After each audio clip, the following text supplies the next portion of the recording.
News we brought you at the top of the newscast. Overnight, Governor Ron DeSantis signing a new bill into law that will not allow abortions after 6 weeks of pregnancy. That's right. He gave the final approval hours after the House of Representatives voted in favor of it yesterday. I want to turn to our Josie Carbonari, who's live this morning to explain how this legislation will impact Floridians. Josie, good morning. Well, good morning, Aaron, Stephen. It's important to note that while Governor DeSantis did sign that 6-week abortion ban into law, the 15-week ban currently in place is being challenged in the Florida Supreme Court. So what does that mean exactly? This means that the 6-week ban will go into effect only if that previous legislation holds up.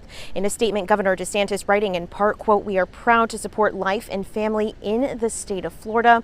The bill passed by the House majority vote of 70-40, and the 6-week ban making exceptions for when women's life or health is at risk or in cases of rape or incest. Last night, the White House is calling the bill extreme and dangerous, adding that the ban flies in the face of fundamental freedoms and is out of step with the views of the vast majority of the people of Florida and all of the United States. Now, those who perform an abortion outside of that 6-week mark, they could face a third-degree felony charge. Reporting from West Palm Beach, I'm Josie Carbonari, WPBF 25 News.